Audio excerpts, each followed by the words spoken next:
Halo teman-teman, berjumpa kembali lagi bersama saya di Lois Reaction. Oh ya, teman-teman, sebelumnya terima kasih buat teman-teman yang baru pertama kali berkunjung ke channel ini, dan salam kenal.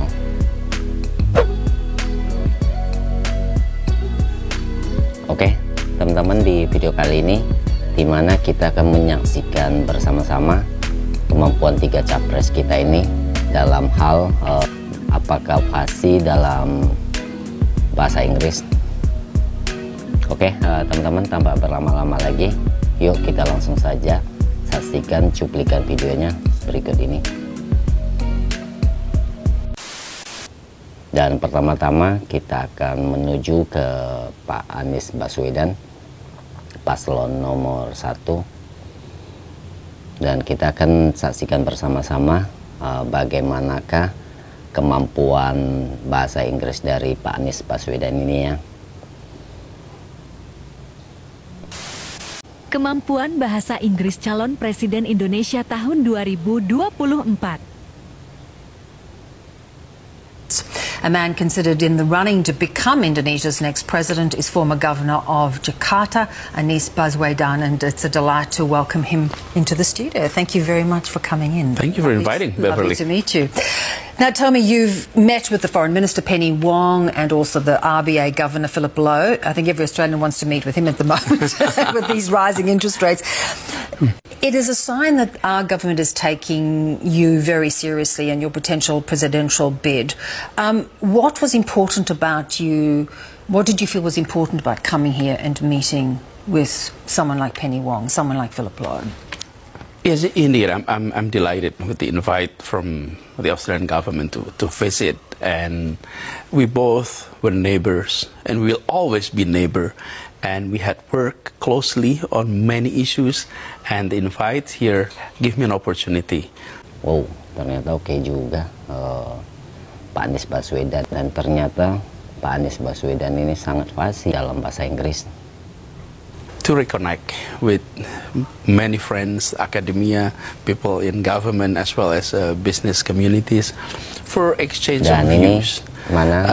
We share similar challenges in the region.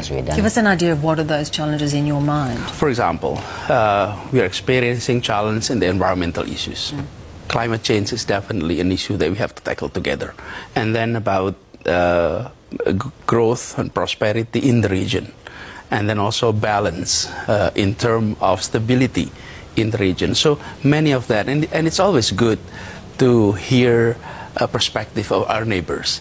And I truly appreciate Australia's stance on many issues that Indonesia is facing, and including, which is always repeated, the importance of having an integrated territorial in Indonesia.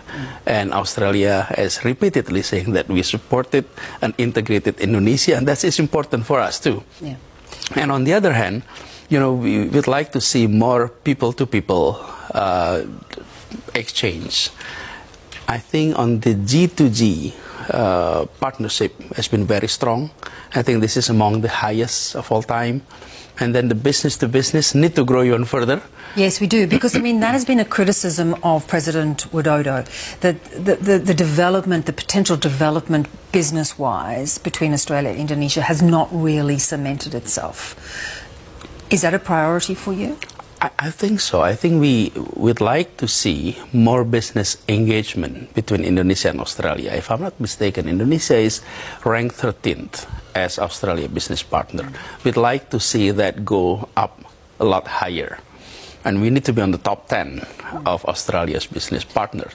And for that, I think we really need to start not only just inviting Australians to come and invest in Indonesia, or we import more from Australia.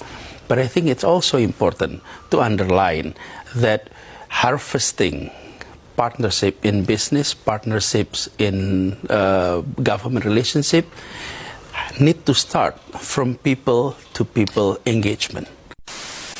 Oke, tadi barusan kita saksikan bersama-sama ya, di mana Pak Anies Baswedan ini sangat fasih ya dalam bahasa Inggris.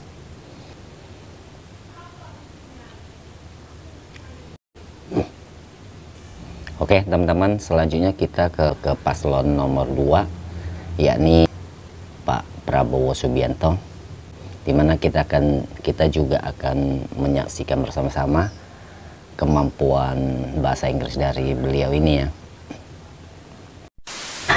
As you look back, what do you think about the changes that have happened here? There's a new awareness of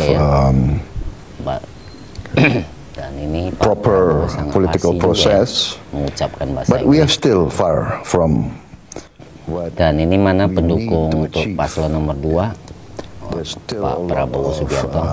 Jangan lupa tinggalkan komentar terbaik teman-teman di bawah video ini.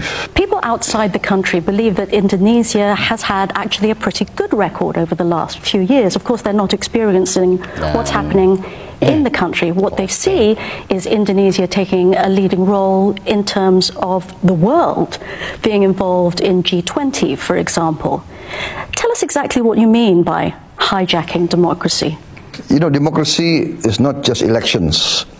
Democracy is also political culture, fairness, transparency. You know, we have many elections in which the voting list of voters are full of ghost voters. Basically, it's fraudulent voting lists.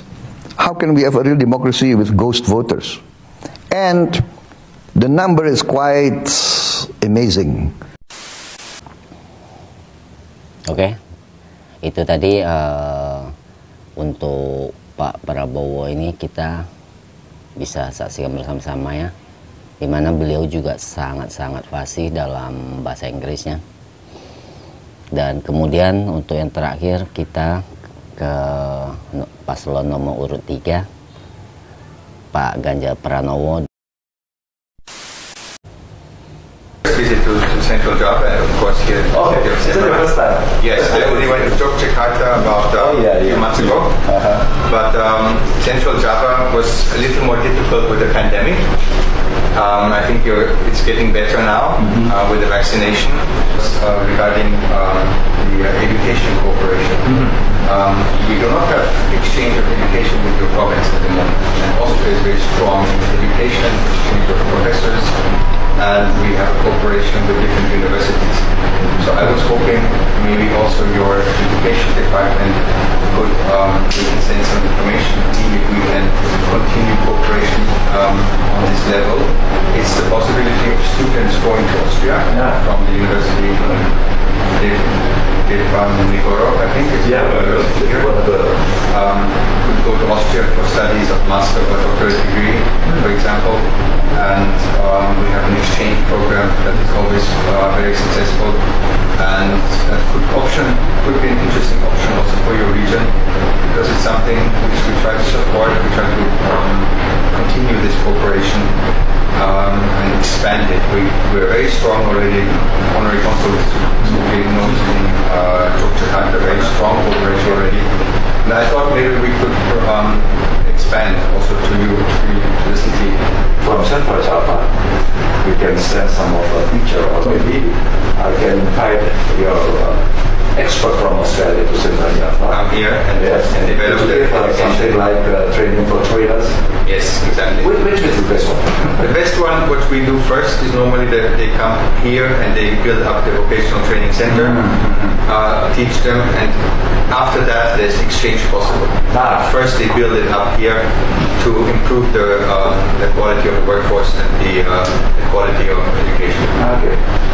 Maybe my staff can follow with your staff. Yes. And then we can decide about the training for trainers, for the teacher and some of student. And after this, we can send some of student or teacher go to the Australia. And then we come back and develop a new system, I think, of some of school in Central Java. Yep. So I want to learn from their experiences in Australia, the relation between the school and industry. Exactly. I hear from Australia and German that we have what you call we call it a dual education system. Dual education system. system, and you have something like a teaching industry, something like this. Yes, we combine 15, 16-year-old teenagers.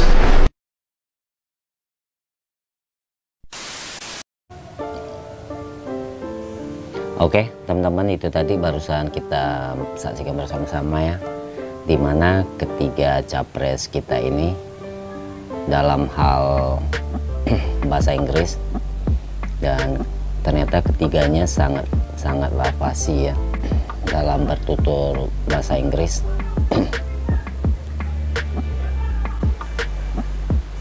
Jadi menurut saya pribadi,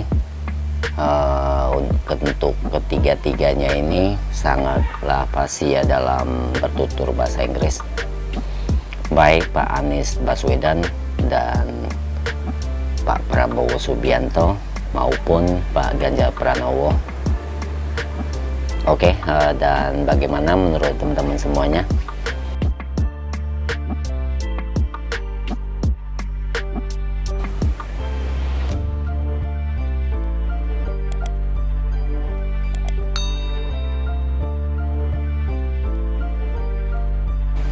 Oke, teman-teman, mungkin cukup sampai di sini dulu video kali ini.